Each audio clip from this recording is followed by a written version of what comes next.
miserable.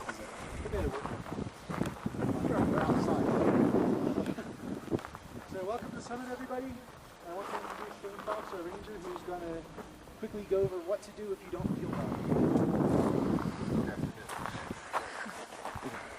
Why do you give me the negative jump? Why is it What about if we talk about what to do if you feel well?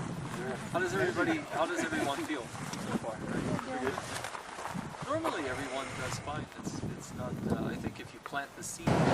So And you can turn it by pushing. yes, if One you person take can the locks turn it. off and stand up there, one person can grab it and drag it around. The whole telescope? Yep. Yes, the whole thing. Isn't that amazing? The dome above Yes. us, the dome above us is about 100 feet high and weighs 700 tons, which does a pretty good job of protecting the telescope.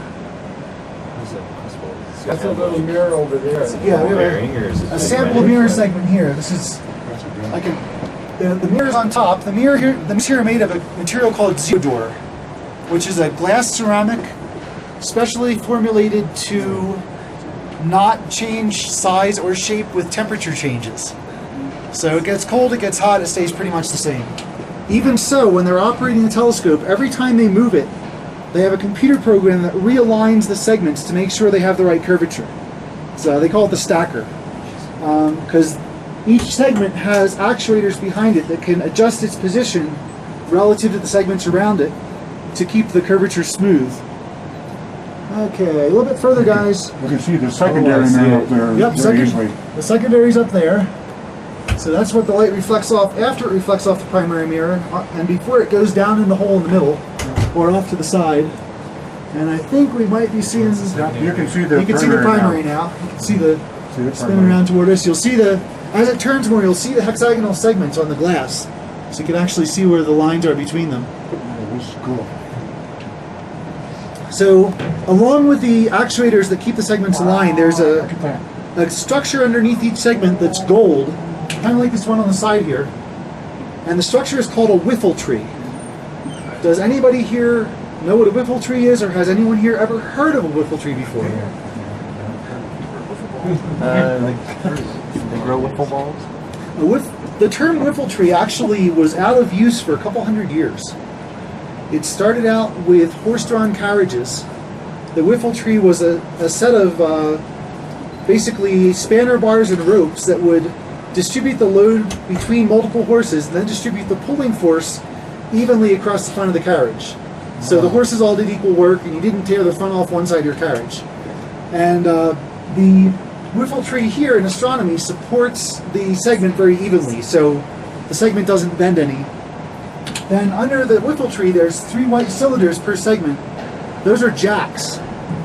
So if they wanted to take a segment out to replace it with one that had just had a new aluminum coating put on it, they point the telescope straight up, stand on the silver segments behind the mirror, which are far enough down that you can stand up sort of, jack the segment up, and use a crane with 3 prongs, since it's hexagonal, to lift it out, take it down the hall to the mirror barn, strip the aluminum off it, drop in another segment, then recoat that one for the next time it goes back in. So there's no downtime. No downtime. They have a total of, well, each ring of segments on the telescope is a different curvature. So there's 2 spares per ring per telescope, I think. So there's 12 spares total. Each segment costs a little bit over $1 million. They've not broken any of them. They're very careful about that because it's a lot of years of bad luck. A little bit over $12 million per piece. Or no, a little bit over $1 million per piece, sorry. 12 spare segments, $1 million each. And basically, over the course of a month, they'll swap out several segments on each telescope.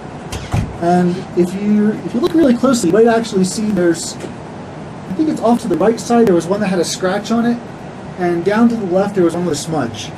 I was up on one of these catwalks a couple days ago and could see it better from up there and said, oh, the friend I had up with me said, those are dirty.